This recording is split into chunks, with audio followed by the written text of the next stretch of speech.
আল্লাহ রাব্বুল আলামিন বলেন, আমার ধরা বড় সত্য, আমি যাকে ধরি তাকে ধরার মতোই ধরি। আল্লাহ বান্দাকে ছাড় দেয় কিন্তু ছেড়ে দেয় না। ঠিক না বেঠিক? সামনে কাতারগুলো পড়া করে বসে, পেছনে যারা সামনে জায়গা আছে সামনে কাতারগুলো পড়া করে বসে। তাহলে আল্লাহ আমাকে আপনাকে স্বাধীনতা দিয়েছেন, আল্লাহ আমাকে আপনাকে স্বাধীনতা দিয়েছেন।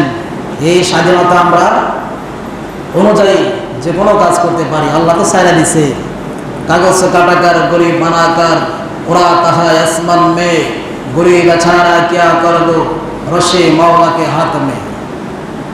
বলা হয়েছে ছোট্ট ছোট্ট ছেলেরা যখন আপনার ওই যে কাগজ কেটে ঘুড়ি বানায়, কি বানায়? ঘুড়ি বানায়।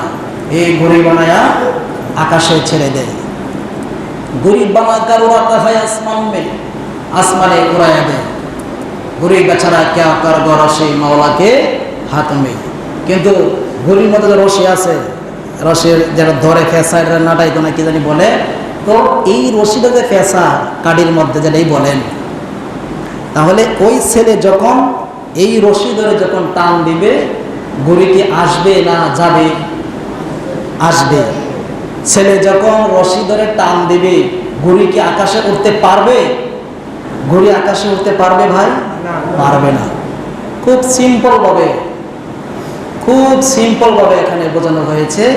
ঠিক তদ্রুপই আল্লাহ আমাকে আপনাকে একটা সময় দিয়েছেন। এই সময় যখন শেষ হয়ে যাবে, এই হায়াতের রশি যখন শেষ হয়ে যাবে, যুবক আর বৃদ্ধ নাই, রাস্তা আর গাঠে নাই, গাড়িতে আর বাড়িতে নাই, নদীতে আর সাগরে নাই। হায়াতের রশি যখন শেষ হয়ে যাবে, রশি ধরে মাওলা টান দিবে। যখনই টান দেবে তখনই এই দুনিয়া সুন্দর পৃথিবী ছেড়ে চিরবিদায় নিয়ে চলে যেতে হবে। ঠিক কিনা বলেন? তাহলে এই চিরবিদায় হওয়ার আগেই আমাকে আপনাকে আল্লাহর হুকুম মানতে হবে। ঠিক কিনা বলেন? আল্লাহর হুকুম 5 ওয়াক্ত নামাজ, মা বাবার খেদমত, রমজান শরীফের রোজা, নবীর সুন্নাত তরিকা মেনে চলা, নবীকে মহব্বত করা এবং ইসলামের বিধানগুলো মেনে চলা, এটাই তো আল্লাহর হুকুম। ঠিক কিনা বলেন?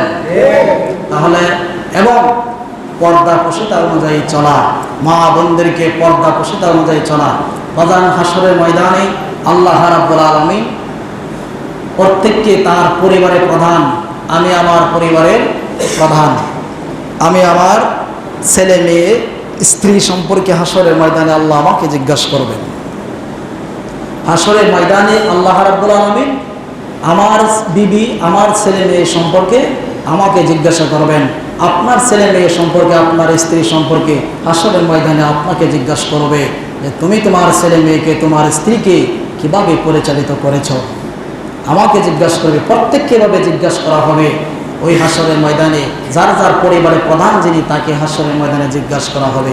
এজন্য নামাজ যেমন ফরজ, পর্দা করাও ফরজ। সেটা বুঝতে হবে,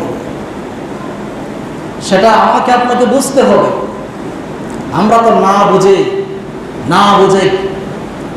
বুঝে এক শ্রেণীর মানুষ জাহেলের মতো কাজ করে। আছে না নাই? আছে। বাজার নামাজ যেমন ফরজ, পর্দা করাও ফরজ। ঠিক কিনা বলেন? রমজান শরীফের রোজা যেমন ফরজ, নামাজ পড়াও ফরজ। তাহলে এই ফরজ যদি তরক করা হয়, ফরজ যদি ছেড়ে দেওয়া হয়, তাহলে কি গুনাহ? কবিরা গুনাহ। কি গুনাহ? কবিরা গুনাহ। তাহলে এই ফরজ ছাড়া যাবে না। কবিরা গুনাহ চিনেননি? কবিরা গুনাহ হলো বড় গুনাহ। ভাই, এটা এমন বড় গুনাহ, এই গুনাহ মাফ আল্লাহ করতেও পারে, নাও করতে পারে। আল্লাহর ইখতিয়ার। বাবার আমার, যুবক ভাইয়ের আমার, আমি এখানে বসে বসে কথা বলতেছি, কিন্তু যখন হায়াতের রশি যখন শেষ হয়ে যাবে, এই মুহূর্তে এই অবস্থায় আমাকে আপনাকে চিরবিদায় নিয়ে চলে যেতে হবে। এই জন্য আমার বন্ধু, কিয়ামতের অবস্থা সম্পর্কে আলোচনা এসেছেন। ওই কিয়ামত যখন ঘনায় আসবে, কিয়ামত যখন ঘনায় আসতে থাকবে, পৃথিবীখানা মানুষ একজন আর একজনকে বলতে থাকবে, একজন আর একজনকে বলতে থাকবেন, ভাই রে কি হলো কি হলো, জীবনটা কি ছোট্ট হয়ে গেল নাকি? বাস্তব কথা আমি বলি, বাস্তব কথা বলতেছি।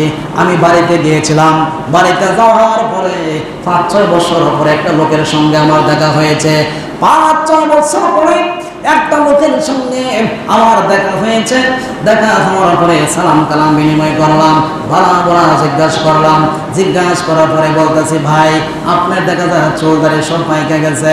ওই লোকটা বলতেছে, ভাই রে ও ভাই রে কি আর বলবো, আমি ঢাকা থাকি। ওই লোকে বলতেছে, আমি ঢাকা থাকি, আমি বাড়িতে আসছি 5-6 বছর পরে।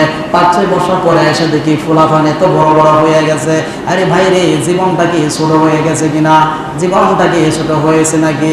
আসলে হায়াত ছোট হয়ে গেছে, জীবন ছোট হয়ে যাইতেছে, জীবন ছোট হয়ে যাইতেছে, হায়াত নামক জীবনটা ছোট হয়ে যাইতেছে, হায়াত নামক জীবনটা ছোট হয়ে যাইতেছে। চিন্তা করে দেখেন, আজকে থেকে 50 বছর আগে বা 100 বছর আগে, 50 বছর আগে মানুষগুলো অনেকদিন বাঁচত, অনেকদিন বাঁচছে। কথা কোন ঠিক না বেঠে? ঠিক না বলেন? এখন বর্তমানে এই যেমন আপনারা যারা বসছেন এখানে 90 বছরের লোক আছেন নিয়ে কেউ?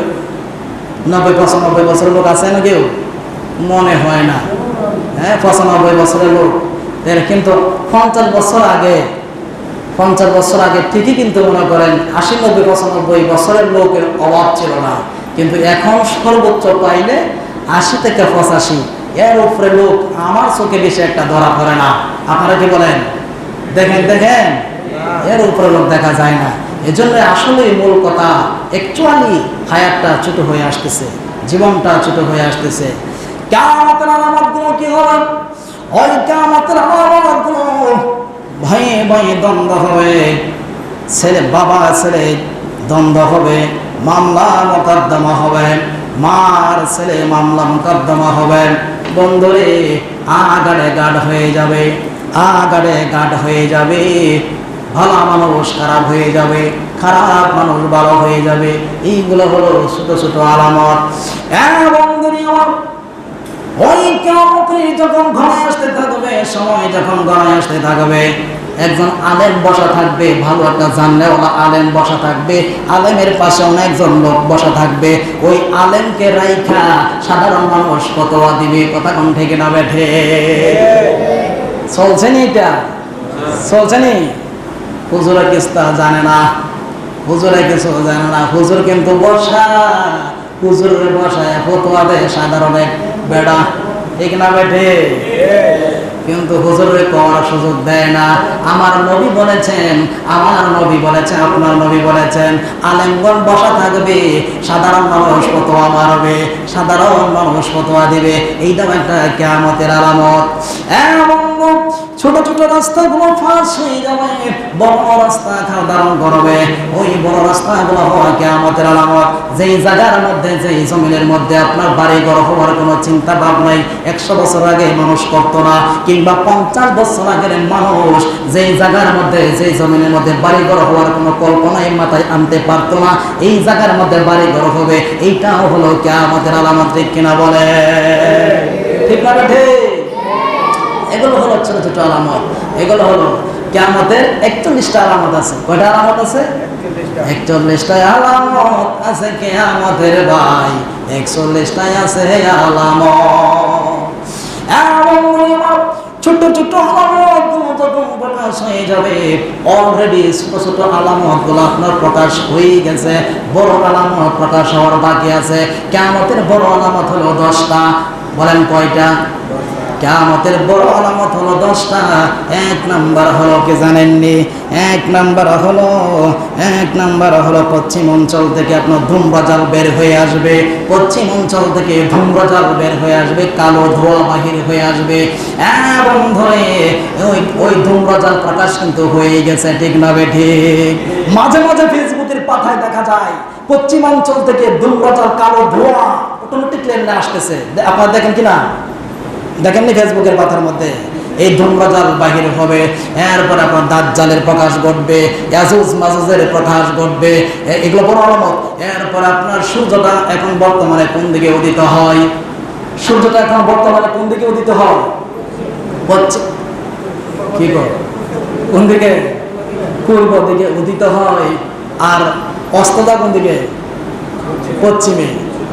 সূর্যটা বর্তমানে পূর্ব দিকে উদিত হয়, পশ্চিমে অস্ত যায়। এই সূর্যটা পশ্চিমে উদয় হবে, পূর্বে অস্ত যাবে। এটাও হলো কিয়ামতের বড় আলামত। এবং এর মধ্যে আরেকটা আলামত আছে, এর মধ্যে আরেকটা আলামত আছে বন্ধু। আরেকটা আলামত হলো মেয়ে লোকদের সংখ্যা বেড়ে যাবে, মেয়ে লোকদের সংখ্যা বেড়ে যাবে, মহিলাদের সংখ্যা বেড়ে যাবে। এই আলামতটা আমি মনে করি প্রকাশ হয়ে গেছে, ঠিক না ঠিক? মহিলাদের যে সংখ্যা বেশি হবে, নবীর বাণী কিয়ামতের বড় আলামত, এটা প্রকাশ হয়ে গেছে, আমি মনে করি প্রকাশ হয়ে গেছে। কারণ কেন জানেননি? কেন জানেননি? বর্তমানে যে জায়গায় আপনি যাবেন, হাটে ঘাটে, বাজারে, শহরে, যেই জায়গায় আপনি যান না কেন, আমি যাই না কেন, আমি দেখি, আমি লক্ষ্য করে দেখি যে এখানে যদি পুরুষের সংখ্যা হয় আপনার 20টা, মহিলার সংখ্যা হয় 30টা, ঠিক না ঠিক?